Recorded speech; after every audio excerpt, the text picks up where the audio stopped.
This week, I went to a meeting in Manhattan in the freezing cold. But when I came out of that meeting, I was frozen. Not from the bitter temperatures, but from fear. I learned things that no one is talking about. Things that can change my life, your life, and the lives of everyone you know forever. I started thinking about how fragile life is and how ill-prepared we are for this. The story I'm about to tell you is about the vulnerability of America's power system, our grid.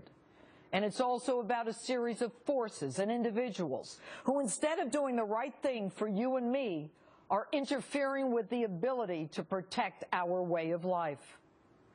Who of us could ever envision a 9/11 happening? But the difference between 9/11 and what I'm about to tell you is that we know this can happen. The question is not will it happen, but when will it happen? But Washington is doing little, if anything, to prevent it. And the consequences, those consequences would be 1,000,000 times worse than 9/11. One day you're enjoying the comforts of life. The next, everything is different. Civilization as you know it is gone. The death toll would be staggering.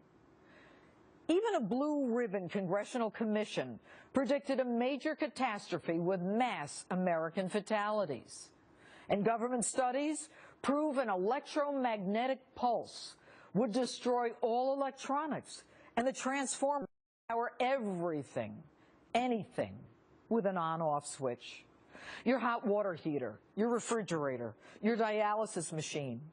Hospitals closed, grocery shelves empty. Most of the food you have at home spoiled.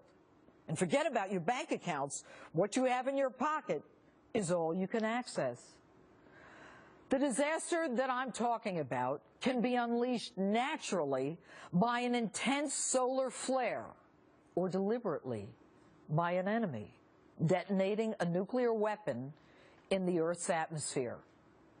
Now, the Earth is exposed to an intense solar flaring roughly every 150 years. The last time it occurred was 1859. Do the math. We're due. Reports are that our grid has already been penetrated by our enemies, leaving behind software programs that can compromise it. Now, I'm not saying this to panic anyone. But everyone, including our enemies, knows that an artificially created electromagnetic pulse will shut down all power, which risks our survival. And what's even more frightening is that this can be prevented. But as with most problems, greed, self-interest, and politicians who care more about their next election than the American people, and a total lack of leadership interfere with your safety. The shame is that the principal federal regulator who establishes standards for local power companies is also tasked with promoting the interest of the utilities. How do you regulate and promote private companies at the same time? Legislation intended to protect us has been blocked in Washington.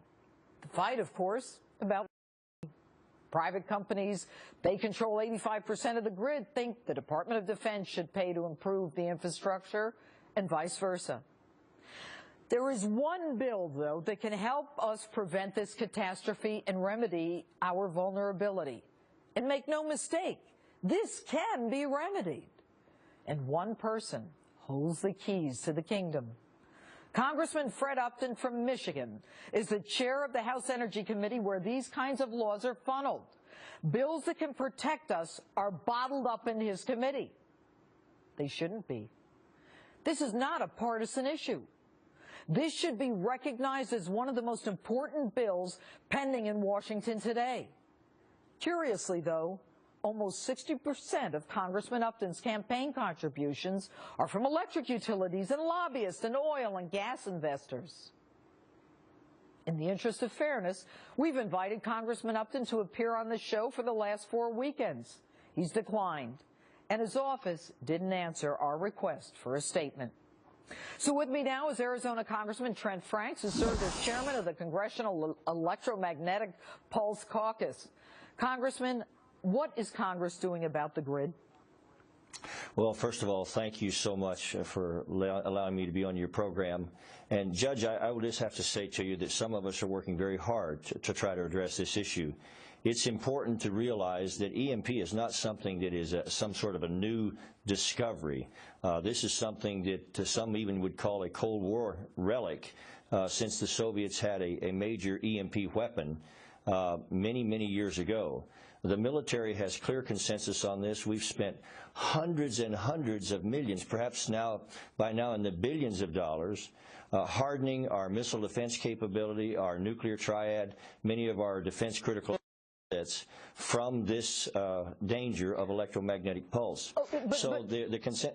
I don't mean to interrupt you, Congressman, but what is the problem with getting legislation passed that will protect the American people from this inevitable problem? Well, as you may know, I'm carrying 2 bills even now and have worked very hard for the last several years to do exactly that. And the EMP Commission came before the Armed Services Committee, of which I am a member, and from that moment forward, I began to work on this issue. There are approximately 3 of us that have really taken the reins of the issue. Who are the 3, Congressman? Tell me. Well, unfortunately, the other 2 are no longer in Congress. Well, there you have it. Well, I'm here to help you, Congressman.